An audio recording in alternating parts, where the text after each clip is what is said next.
ሰላም ሰላም ውድ የዓለም ቲዩብ ፕሮግራም ተከታታዮች እንዴት አላችሁ? በያላችሁበት ሰላማችሁ ይብዛ።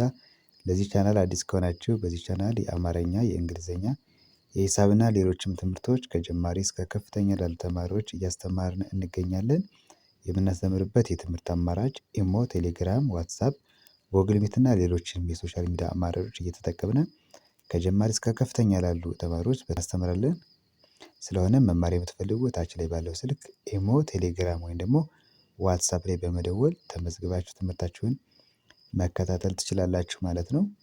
ለዛሬ ትምህርት ደግሞ ይዤላችሁ የመጣሁት የአማርኛ ቃላት ምስረታ እንለማመዳለን። የአማርኛ ቃላቶችን ዛሬ በደንብ አሳያችኋለሁ እናነባለን ማለት ነው። እንግዲህ እዚህ ጋር እነዚህ የምታዩዋቸው በእነዚህ ፊደላቶች መነሻ እያደረግን ቃላቶችን እናነባለን እንመማራለን። እስከመጨረሻው በደንብ ተከታተሉኝ። ኦኬ እንግዲህ እነዚህ ከዚህ እስከዚህ አጠቃላይ በዚህ በአምስቶቹ ቃላት ታች ላይ እንደምታዩዋቸው ቃላት መስርቻለሁ። ይቺ የመጀመሪያው ሀ ነች። ሀ፣ ለ፣ መ፣ ሰ እና ረ አሉ። ሀ፣ ለ፣ መ፣ ሰ እና ረ አሉ። እንግዲህ በዚህ በአምስቶች ሀ የዚህ ወደ ታች የምታዩዋቸው በሀ የተመሰረቱ ቃላቶች ናቸው። ለ እነዚህ በለ የተመሰረቱ ቃላቶች ናቸው። መ በመ የተመሰረቱ ቃላቶች እዚህ ጋር በጥቁር ያሉት፣ በሰ የተመሰረቱ ደግሞ እነዚህ አሉ። መጨረሻ ደግሞ በረ የመሰረትናቸው ደግሞ ቃላቶች እነዚህ አሉ ማለት ነው። እንግዲህ ዛሬ እነዚህን አንድ በአንድ በደንብ እናነባለን።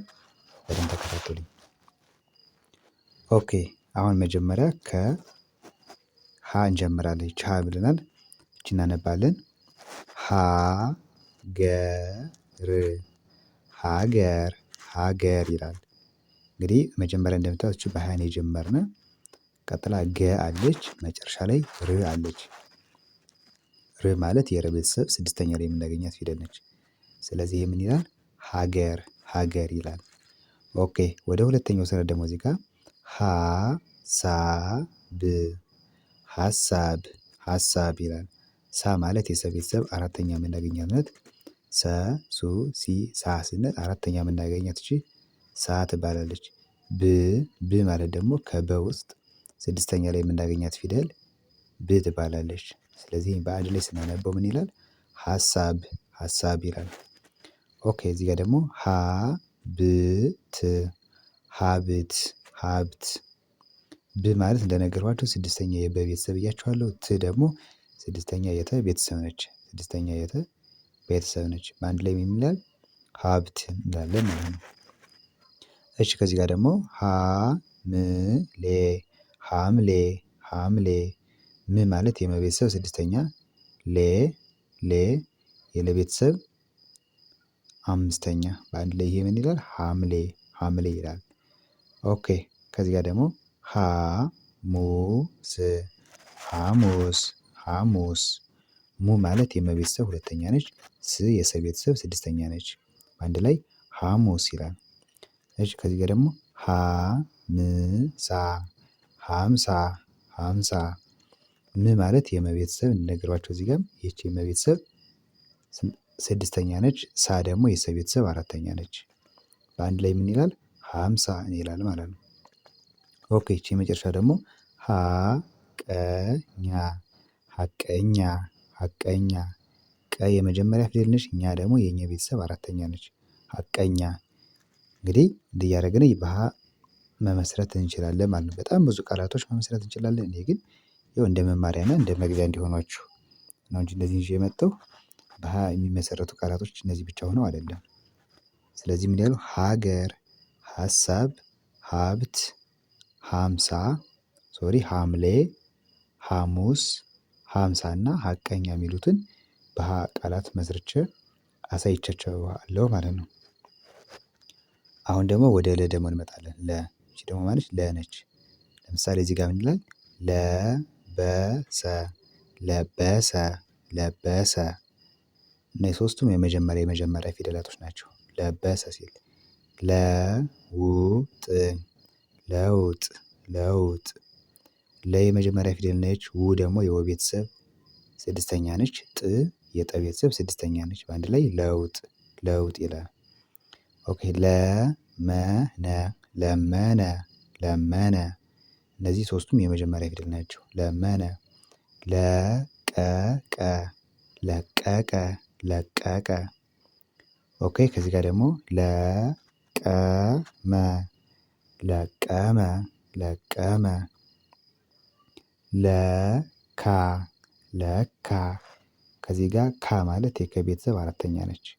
የከ ቤተሰብ ስንተኛ አልኳችሁ? አራተኛ። ለካ ሲል ለከፈ ለከፈ ለከፈ ይላል ደግሞ። እነዚህ ሶስቱም የመጀመሪያ ፊደላቶች ለከፈ። ስለዚህ በለ ምን የሚል ቃላት መሰረትነ? ለበሰ ለውጥ ለመነ ለቀቀ ለቀመ ለካ እና ለከፈ የሚሉ ቃላቶችን መስርተናል ማለት ነው። እሺ አሁን ደግሞ ወደ መ እንመጣለን። ወደ መ አሁን በመ የተመሰረቱ ቃላቶችን ደግሞ ስናነብ ለምሳሌ እዚህ ጋር ምን ይላል? መከረ መከረ መከረ። መቶ መቶ መቶ። ቶ ማለት የተ ቤተሰብ ሰባተኛ ፊደል ነች። ከተ ውስጥ የምናገኛት ሰባተኛዋ ቶ ትባላለች። መቶ። መቀሌ መቀሌ መቀሌ። ሌ ማለት የለ ቤተሰብ አምስተኛ ነች። እንግዲህ እዚህ ጋር ቀለበት ያላቸው እግራቸው ላይ አምስተኛ ፊደላቶች ናቸው። በባለፈውም ነግራችኋለሁ። ስለዚህ ይቺ ማለት ሌ ነች ማለት ሌ። መቀሌ መቀሌ። መነሻ መነሻ መነሻ ይላል ደግሞ። መነሻ መ የመጀመሪያ ፊደል ነች። ነ የመጀመሪያ ፊደል ነች። ሻ ደግሞ የሸ ቤተሰብ አራተኛዋ ደግሞ ሻ ትባላለች። የሸ ቤተሰብ አራተኛዋ ሻ መነሻ። እዚህ ጋር ደግሞ መደበ መደበ መደበ። እነዚህ ደግሞ ሶስቱም የመጀመሪያ ፊደላቶች ናቸው። መደበ። እሺ ከዚህ ጋር ደግሞ መገበ መገበ መገበ። መጣ መጣ መጣ። ጣ ማለት የጠ ቤተሰብ አራተኛ መጣ። ኦኬ ስለዚህ በመ ምን ቃላት መሰረትነ? መከረ መቶ መቀሌ መነሻ መደበ መገበ እና መጣ የሚሉ ቃላቶችን መመስረት ችለናል ማለት ነው። ኦኬ አሁን ደግሞ ወደ አራተኛዋ ነች። ደግሞ ማነች? ሰ ነች።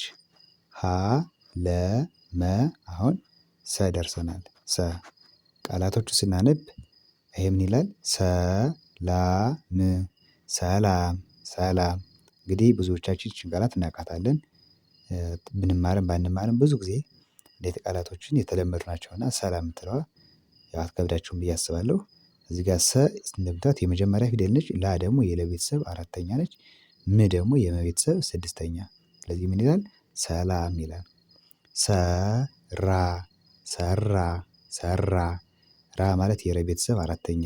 ረ እዚህ ጋር የምታዩት መከረ ብለናል አይደል? እቺ ረ ነች። የዚች ቤተሰብ አራተኛዋ ደግሞ ራ ሰራ። ሰሩ ሰሩ ሰሩ። ሩ ማለት የረ ቤተሰብ አሁንም የች ቤተሰብ ሁለተኛዋ ደግሞ ሩ ሰሩ። እሺ ከዚህ ጋር ደግሞ ሰፊ ሰፊ ሰፊ።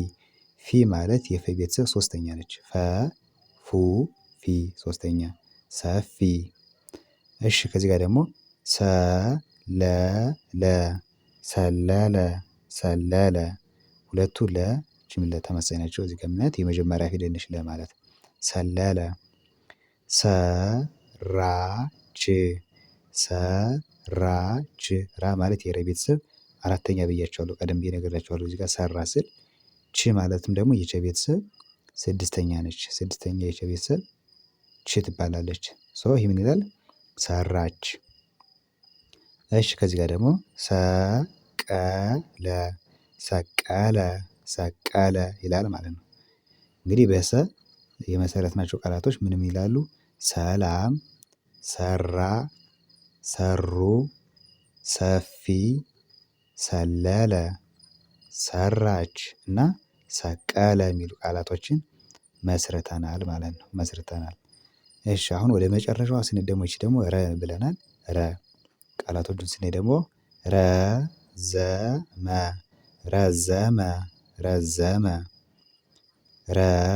ረሳ ረሳ ረሳ ሳ ማለት የሰ ቤተሰብ አራተኛ ቀደም ብለንም አይተናል። እዚህ ጋር ሃምሳ ስንል ሳን አይተናል። ለበሰ ስንል ደግሞ ሰን አይተናል አይደለ? የዚች የሰ ቤተሰብ አራተኛው ማን ትባላለች? ሳ ረሳ ስንል እዚህ ጋር ይታዩት ማለት ነው። ኦኬ ከዚህ ጋር ደግሞ ረገጠ ረገጠ ረገጠ እነዚህ ሶስቱም የመጀመሪያ ፊደል። እሺ ይሄ ደግሞ ረበሸ ረበሸ ረበሸ ረባሽ ረባሽ ረባሽ ባ ማለት የበ ቤተሰብ አራተኛ ነች። ሽ ደግሞ የሸ ቤተሰብ ስድስተኛ የዚች እቺ የመጀመሪያ ፊደል ነች። እቺ ደግሞ ስድስተኛ ፊደል ሽ ረባሽ ረሃብ ረሃብ ረሃብ ብ ማለት የበ ቤተሰብ ስድስተኛ ረ የመጀመሪያ ፊደል ሀ የመጀመሪያ ፊደል ብ ደግሞ ረበሸ በ ካያችኋት የዚች ቤተሰብ ሆና በይችኛው በኩል በግራ በኩል ቅጥያ ሲኖርባት ብ ትባላለች ብ ሆና ስድስተኛ ማለት ነው። ስለዚህ ምን ይላል? ረሃብ ረሃብ ይላል ማለት ነው። እሺ ከዚህ ጋር ደግሞ ረሳች ረሳች ረሳች ረ የመጀመሪያ ፊደል ሳ የሰ ቤተሰብ አራተኛ ቺ ደግሞ የቸ ቤተሰብ ስድስተኛ ረሳች እንላለን ማለት ነው። እንግዲህ አሁን በረ የመሰረትናቸው ቃላቶች ምን ምን ይላሉ? ረዘመ ረሳ ረገጠ ረበሸ ረባሽ ረሃብ እና ረሳች ረሳች የሚሉ ቃላቶችን በቀላል መንገድ መመስረት ችለናል ማለት ነው። እንግዲህ እናንተ ይሄን ቪዲዮ እየመለሳችሁ በደንብ ደጋግማችሁ እነዚህ ቃላቶች ቀላል ነገር አይደሉም። በጣም ብዙ ናቸው። እነዚህን ተማራችኋቸው እነዚህን አወቃችኋቸው ማለት በጣም ብዙ ነገር ያግዟችኋል ይረዷችኋል። ስለዚህ ደጋግማችሁ እዩዋቸው። ቀጣይ ደግሞ በሌሎች የአማርኛ ፊደላቶች ሙሉ አጠቃላይ 34ቱን ፊደላቶች እያንዳንዳቸውን እየተጠቀምን ቃላት እየመሰረትን የምንማር ይሆናል። ነገር ግን ቀጣዩን ቪዲዮ ከማየታችሁ በፊት ደግሞ መጀመሪያ ይሄን ብታዩ የተሻለ ይሆናል። ምክንያቱም መጀመሪያ በሀ የተመሰረቱ ፊደላቶችን ካላጠናችሁ በለ የተመሰረቱ ቃላቶችን ካላጠናችሁ ወደፊት መሄዱ ያን ያክል ጠቃሚ ላይሆን ይችላል። ምክንያቱም መሰረት ይዛችሁ መጀመሪያ ከዳር ጀምራችሁ እያጠራችሁ ብትሄዱ ለእናንተም አሪፍ ነው። ለማወቅም ደግሞ ትክክለኛው መንገድ ስለሆነ ማለት ነው። ስለዚህ እንደዚህ አድርጉ። እኔ ቀጣይ ሌላ ቪዲዮ ይዤ እመለሳለሁ። እስከዚያ ድረስ መልካም ጊዜ። ባይ ባይ